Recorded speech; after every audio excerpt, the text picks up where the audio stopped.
નમસ્કાર ગુજરાતના અધિકારી મિત્રો, આજે આપણે જોવાના છે 18 મે 2025નું મોસ્ટ ઇમ્પોર્ટન્ટ કરંટ અફેર. તે પહેલાં ખાસ કરીને ચેનલ ઉપર નવા હોય તો ચેનલને સબસ્ક્રાઈબ કરી લેવી, વિડીયો પસંદ આવે લાઈક કરવો અને તમારા મિત્રો સુધી શેર પણ કરી દેવો. તો ચલીએ આજના ક્લાસની આપણે શુભ શરૂઆત કરી દઈએ.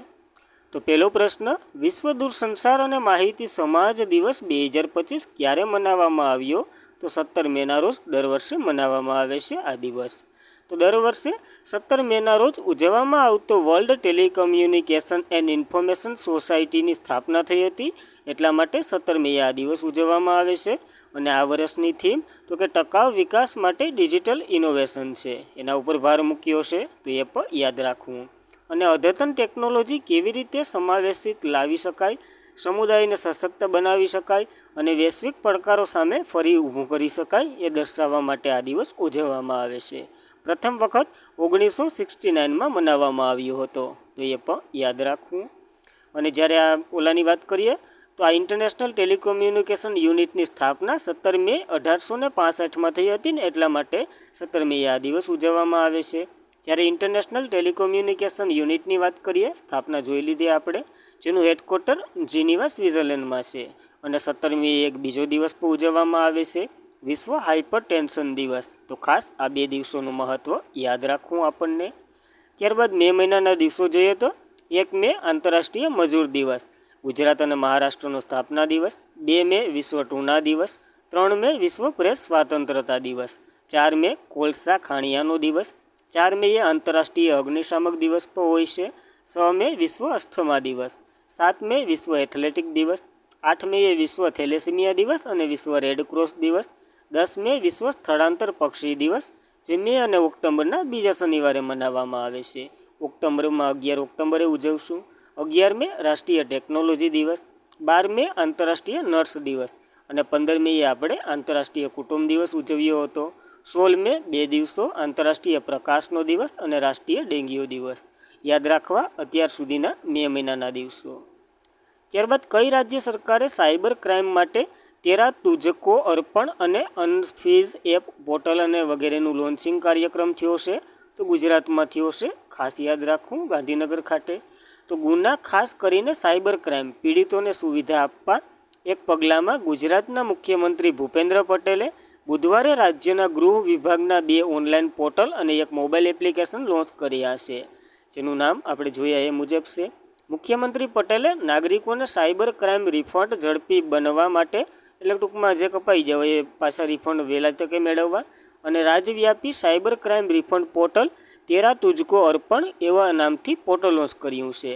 જ્યારે ઓલા એપની પણ માહિતી લઈએ ને, તો આ ઉપરાંત સાયબર ક્રાઇમ કેસોમાં નાણાકીય વ્યવહારો માટે તેમની જ જાણ વગર ઉપયોગ કર્યા પછી બેંક ખાતાને ફ્રીઝ કરવામાં આવ્યું અને તેને અનફ્રીઝ નામનું એપ્લિકેશન લોન્ચ કરવામાં આવ્યું, જેના દ્વારા એ ખાતામાંથી એકવાર પૈસા ઉપાડ લે ને તો એ પછી લોક થઈ જાય અથવા તો એવું કંઈક થાય છે, જેને અનફ્રીઝ નામ આપ્યું. તો એ પણ યાદ રાખવું. ગુજરાત સરકારે આ 2 લોન્ચ કર્યા. ગુજરાતની વાત ન કરવાની હોય, સીએમ ભૂપેન્દ્ર પટેલ છે, કેપિટલ ગાંધીનગર છે અને ગવર્નર આચાર્ય દેવવ્રત છે. યાદ રાખવી આ માહિતી પણ. તો સીએમનો કેટલામો ક્રમ છે આ ભૂપેન્દ્ર પટેલનો, એ પણ જણાવી દઉં. જ્યારે વિશ્વનો પ્રથમ વ્યાપારિક ધોરણે મિથેનોલ પ્લાન્ટ કયા દેશમાં કાર્યરત કર્યો છે? તો ડેનમાર્કે આ કાર્યરત કર્યો છે. યાદ રાખવું, વિશ્વનો પ્રથમ છે. તો શિપિંગ અને રાસાયણિક ઉત્પાદન જેવા મુશ્કેલ ક્ષેત્રોમાં ઉત્સર્જન ઘટાડવા માટે મિથેનોલ એક સક્ષમ માર્ગ પૂરો પાડ્યો છે ડેનમાર્કે. અને વિશ્વનો પ્રથમ કોમર્શિયલ સ્કેલ મિથેનોલ પ્લાન્ટ હમણાં જ ડેનમાર્કે શરૂ કર્યો. આ પ્લાન્ટ ડેનમાર્કના કાસોમાં આવેલો છે.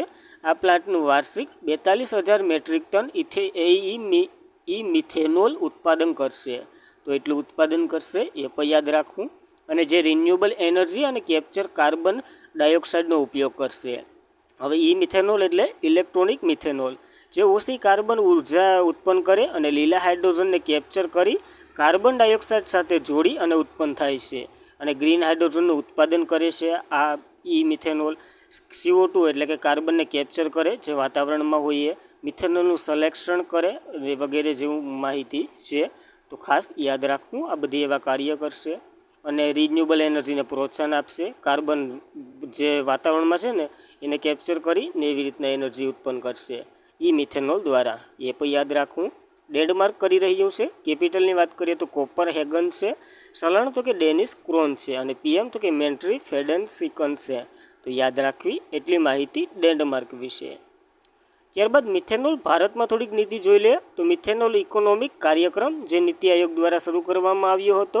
આનો ઉદ્દેશ્ય તો કે ભારતમાં તેલ આયાત બિન ગ્રીન હાઉસ ગેસ છે ને એનો ઉત્સર્જનમાં ઘટાડો કરવો અને કોલસાના ભંડાર અને મ્યુનિસિપલ ઘન કચરાને મિથેનોલમાં રૂપાંતર કરવાનું આનું કાર્ય હતું.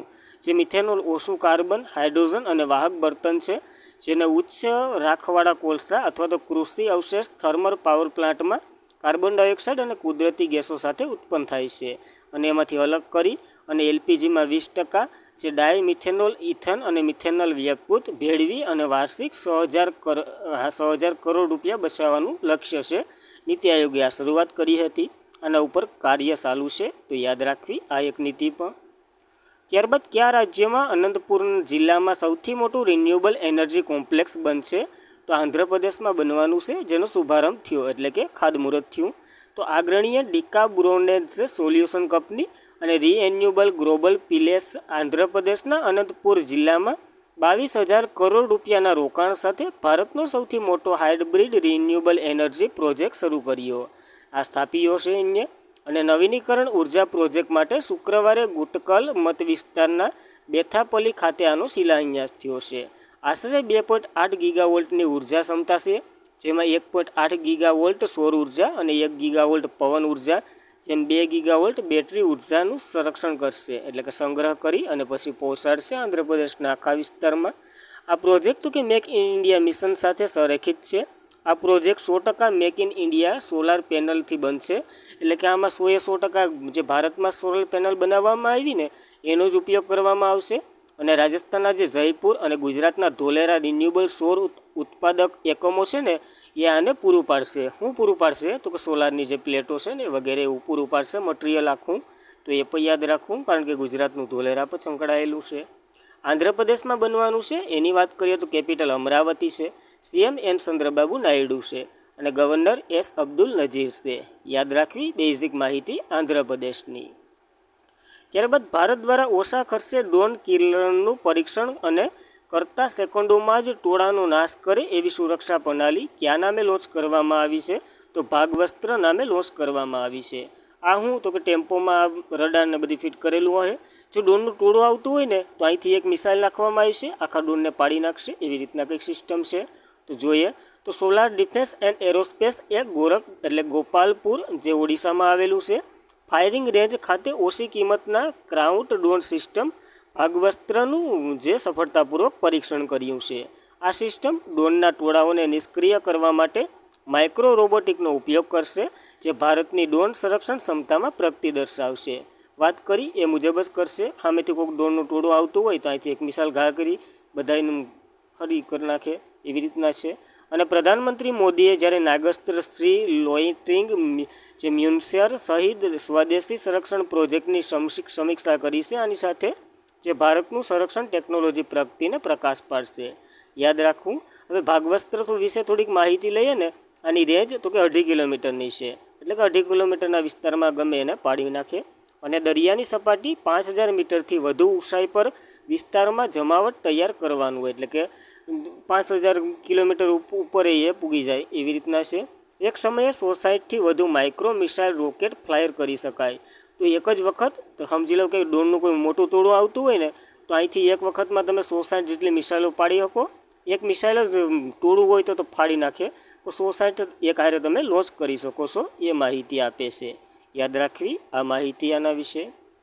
ત્યારબાદ કયા રાજ્યના LR શ્રીહરિ 86માં ભારતીય ચેસ ગ્રાન્ડ માસ્ટર બન્યા છે? તો તમિલનાડુના છે આ ભાઈ જે બન્યા છે. તો LR શ્રીહરિ જે એશિયન વ્યક્તિગત પુરુષની જે ચેસ ચેમ્પિયનશિપ છે 2025માં એમાં પોતાનો ત્રીજો ગ્રાન્ડ માસ્ટર નોર્મ મેળવી અને ભારતના 86 નંબરના ગ્રાન્ડ માસ્ટર બન્યા છે. જ્યારે એશિયન વ્યક્તિગત પુરુષની ચેસ ચેમ્પિયનશિપ 6થી 15 મે 2025 દરમિયાન સંયુક્ત આરબ અમીરાતમાં યોજાઈ હતી અને ત્યાં જ આ LR શ્રીહરિએ પોતાનો રેકોર્ડ બનાવ્યો છે. તો યાદ રાખવી. જ્યારે આપણે ગ્રાન્ડ માસ્ટર વિશે થોડીક માહિતી લઈએ ને તો પ્રથમ ગ્રાન્ડ માસ્ટર વિશ્વનાથ આનંદ હતા જે 1988માં બન્યા હતા.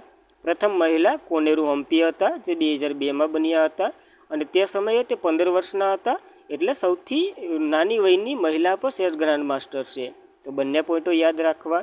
જ્યારે 1979માં તો કે આંતરરાષ્ટ્રીય માસ્ટરનો ખિતાબ મેળવનાર પ્રથમ ભારતીય મહિલા જયશ્રી ખાડીકર હતા. તો આ માહિતી યાદ રાખવી ગ્રાન્ડ માસ્ટરને લઈને. અને ગ્રાન્ડ માસ્ટર ચેસના જે અવ્વલ ખેલાડી હોય એને કહેવામાં આવે છે. તો એ પણ યાદ રાખવું, કારણ કે ચેસ સાથે સંકળાયેલું છે. ત્યારબાદ એપ્રિલ 2025માં ICC match player of the મંથની કયા દેશના જે મહેદી હસન છે ને એને જાહેર કરવામાં આવ્યા છે. તો મહેદી હસન જે બાંગ્લાદેશના છે એને, અને એક સ્કોલનની મહિલા પણ છે.